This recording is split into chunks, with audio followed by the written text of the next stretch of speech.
¿Qué tal, amigos del periódico El Día? Gracias porque estás una vez más ahí en sintonía con nosotros, que siempre estamos listos para darte información de calidad. Hoy tenemos un tema que es muy importante y al cual tendremos que prestarle mucha atención. Vamos a hablar de salud mental. Vamos a tratar de que el día de hoy el doctor Samuel Mercedes, médico psiquiatra, nos ayuda a desmontar unos cuantos mitos y tabúes que tienen las personas y que le impiden a veces buscar ayuda cuando están pasando por un problema de salud mental. Doctor Mercedes, gracias por aceptar la invitación con toda la audiencia del periódico El Día. Muchas gracias por la invitación. Doctor, hoy el tema que nos reúne aquí, siento que dentro de todo lo que tiene que ver con el sistema de salud, es uno muy importante y al que hay que prestarle mucha atención. Hoy, como les dije en la introducción, hablaremos de salud mental y trataremos de desmontar algunos tabúes que tiene la población en general en cuanto a este tema. Doctor, ¿cuáles son las principales trabas o impedimentos a nivel social que se encuentran las personas antes de buscar ayuda, ya sea con un psicólogo o con un psiquiatra? Bueno, a través de los años, la humanidad ha podido profundizar el conocimiento en salud mental a través de la rama de la ciencia que conocemos como psiquiatría.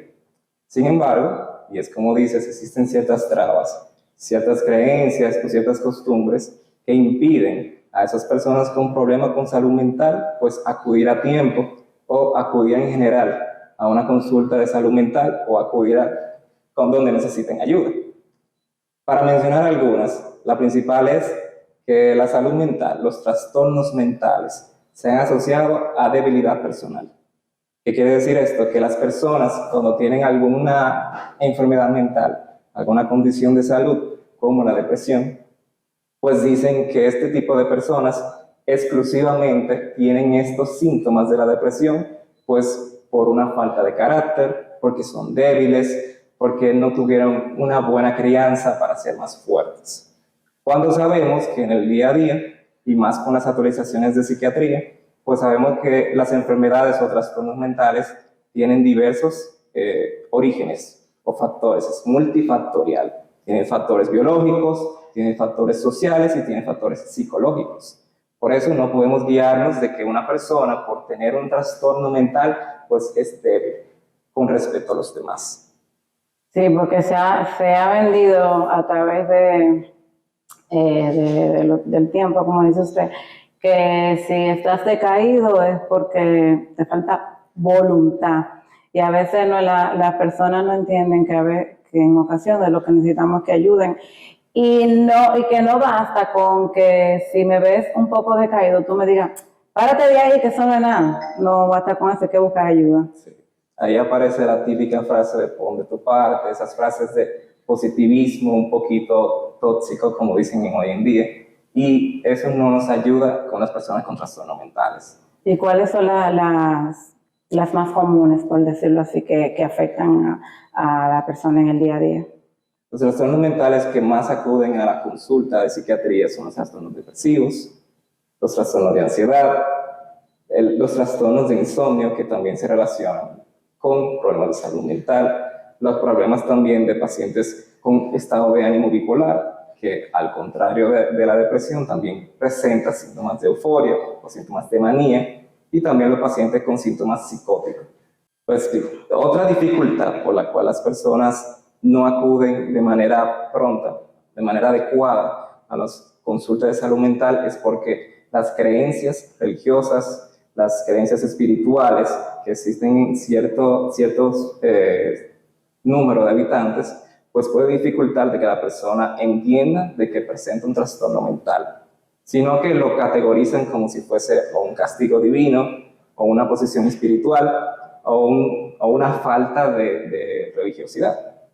Sin embargo, este tipo de condición afecta a que las personas se ayuden exclusivamente de ese tipo de servicios, de las prácticas religiosas, que no son malas. Sin embargo, cuando llega este tipo de pacientes con cierta sintomatología y ya ha pasado por varios brujos o varios grupo de ayuda. Exactamente, pues ya el paciente viene en una condición más grave y con complicaciones más severas, que no debería ser así, pero que el paciente debería tener esa ayuda más pronta y de manera holística, que no solamente pensemos que sí, el paciente tiene un trastorno mental, pero también puede acudir a su grupo de apoyo. Eso no lo estamos descartando, sino que no se trate a los trastornos mentales como si fuese un mal que se puede sanar con cualquier otro servicio que no sea el basado en la evidencia. Usted comentaba que son muchos factores que inciden, hay factores sociales, hay factores biológicos y hay factores emocionales, fue la palabra que utilizó. Existen factores biológicos, psicológicos y ambientales. Dentro de los psicológicos también están de comportamiento, emocionales, etc. En términos biológicos, ¿qué hace que un paciente tenga depresión? Una persona que no ha pasado digamos que por la pérdida de un ser querido, que no está viviendo un duelo, que no se ha divorciado, que no ha perdido el trabajo, por ejemplo, que supuestamente dentro de lo que es el cuadro de vida están las cosas bien, pero la persona se deprime. ¿Qué lo puede provocar? Existen varias condiciones para que una persona tenga un trastorno depresivo o un trastorno mental en general. Como mencionaba anteriormente, tiene que tener factores biológicos. Dentro de estos están los factores genéticos.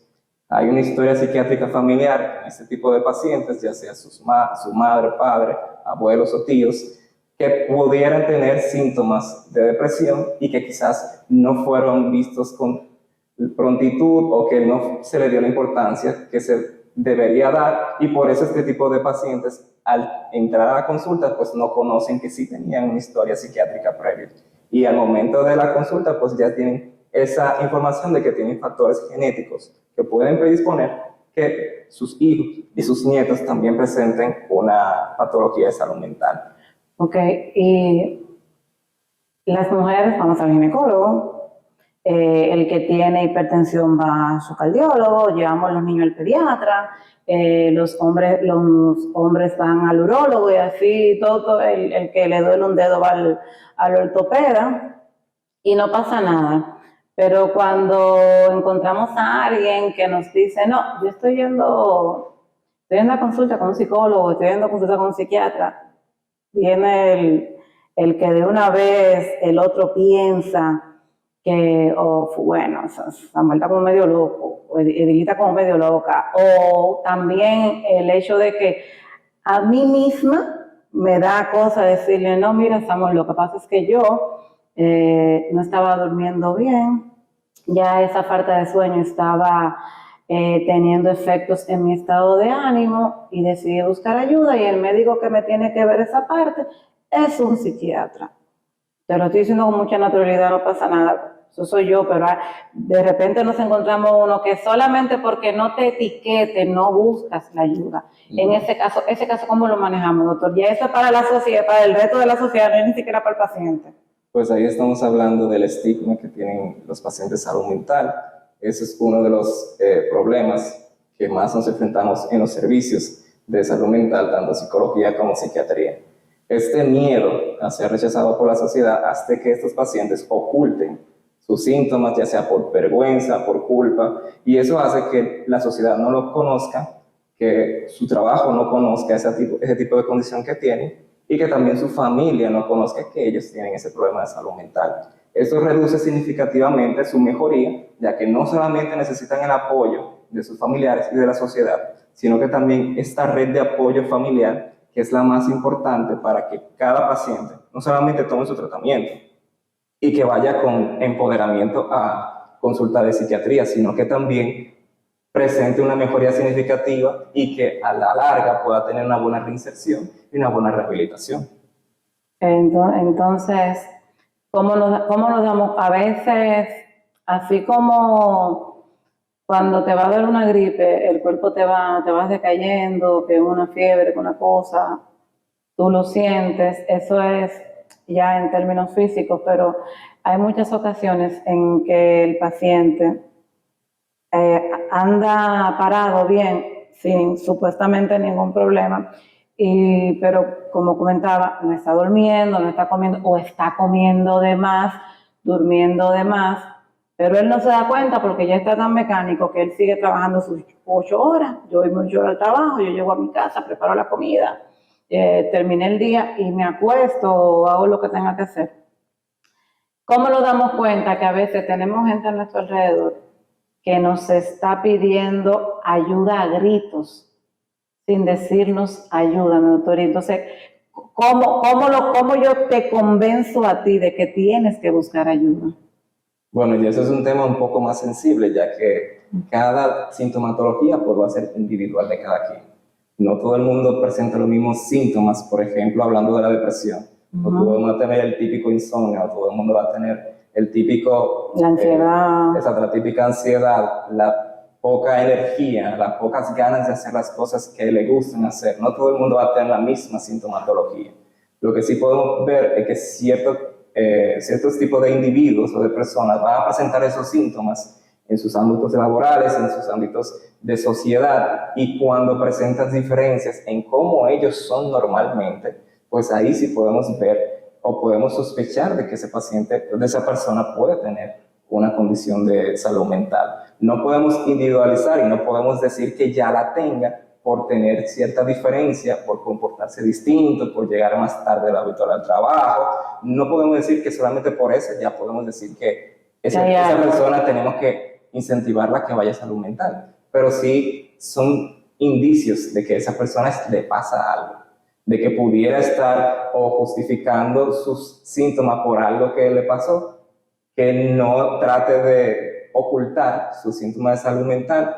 Todo eso tenemos que identificarlo primero antes de abordarlo, porque cada quien, como le digo, es individual. Lo que sí podemos hacer como sociedad es normalizar que se hable de salud mental para que las personas que se autoestigmatizan, o sea, que yo mismo digo que tengo este problema, que tengo vergüenza y tengo culpa, y los demás o se puedan dar cuenta o no se puedan dar cuenta. Pero al tener un ambiente, una sociedad en la que podamos hablar de salud mental de manera clara, abierta, pues esas mismas personas van a acudir a buscar ayuda. Y en la consulta, doctor, ¿qué porcentaje va por su propia cuenta? O sea, ¿son más los que van por voluntad propia o los que son empujados por un tercero? O sea, que necesitan acompañamiento. Eso depende de la patología que presenten.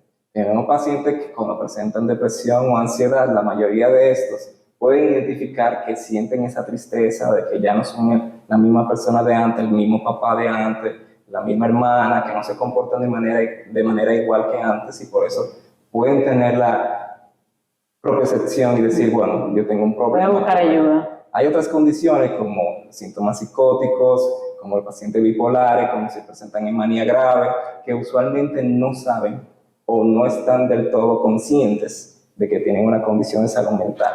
Y ya cuando vienen las complicaciones severas, cuando vienen a agravarse su condición de salud mental, pues ahí es donde necesita el apoyo de algún familiar o de algún conocido para llevarlo a una unidad de intervención en crisis, y ahí entonces se puede abordar al paciente. Pero como le digo, también todo depende de... No, cada caso es individual. Exacto, todo depende del nivel de educación que haya tenido una persona de salud mental. Si conocía ya de que esa persona tenía historia psiquiátrica anterior, bueno, mi padre, mi abuelo era bipolar, pues yo me tengo que cuidar desde temprano, tengo que ir a consulta. Entonces, por lo digo, no todos los pacientes bipolares van a ser los que van a ir en contra de su voluntad, pero tampoco los pacientes depresivos todos van a ir en voluntad propia. Entonces, todo depende de la cantidad de información que tengan sobre las enfermedades mentales y de qué tan dispuestos están a acudir a salud mental, de qué tanto el estigma no los ha impactado y que puedan ir sin vergüenza y sin ningún tipo de temor. Exacto, de la misma forma que yo me siento esperar que llegue el ginecólogo, que me siento esperar que llegue el pediatra del mío. Exactamente, porque a veces en la misma sala de espera miran para allá, no, que de ese lado hay está tal médico y la gente como que, y mira a ver quién está, Dios mío.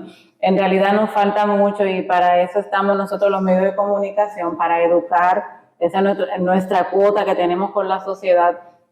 Doctor, por favor, yo quiero que antes de concluir usted le haga un llamado a todos los que nos están viendo a través de las redes sociales, a que hay que priorizar la salud mental, hay que atendernos de la misma manera que vamos al odontólogo o a cualquier otra rama de la medicina. tenemos que cuando nuestro cuerpo nos da señales nos cambia el ánimo, tenemos que ver por qué está pasando, qué está desencadenando, qué provoca eso y buscar ayuda, porque entonces después es más complicado. Sí. A nuestra población dominicana le exhortamos que tanto por las plataformas de comunicación, por los sistemas de educación, que traten de normalizar este tema, en el sentido de que reduzcamos el estigma que tiene salud mental, de que las personas puedan acudir y buscar ayuda sin el temor y el miedo de ser rechazados, de ser juzgados, que podamos hablar de salud mental abiertamente, de que podamos tener políticas claras en los lugares de trabajo, que se pueda tener acceso a salud mental de manera más fácil y que podamos todos entonces tener ese mayor conocimiento de los síntomas que pueden predisponernos o que pueden llevarnos a un trastorno mental que pueda tener sus complicaciones severas. Debemos entonces todos trabajar en equipo, ya sea con los servicios de salud mental, psicólogos, psiquiatras, no solamente en el ámbito también político, sino también en el ámbito de educación, que se puedan implementar sistemas que hablen de salud mental, programas de televisión que hablen de salud mental de manera adecuada y con un personal que sea experto en el área para no desinformar a la población. Bueno, ya ustedes saben, más claro de ahí no pudo haber quedado. Agradecemos la presencia hoy del doctor Samuel Mercedes. El doctor Samuel es médico psiquiatra y creo que ha dado en la diana con relación a este tema que nos llama tanto la atención. Doctor, si toda la audiencia del periódico El Día quiere comunicarse con usted, ¿cómo lo hace? Bueno, a través de plataformas, de redes sociales, pueden buscarme en Instagram, psiquiatra Samuel Mercedes. Ahí también en esa plataforma hay un número de teléfono en el cual pueden llamar a cualquier hora, puede estar disponible para cualquier persona que quiera acudir a salud mental. Ustedes y nosotros nos reencontramos en una próxima edición.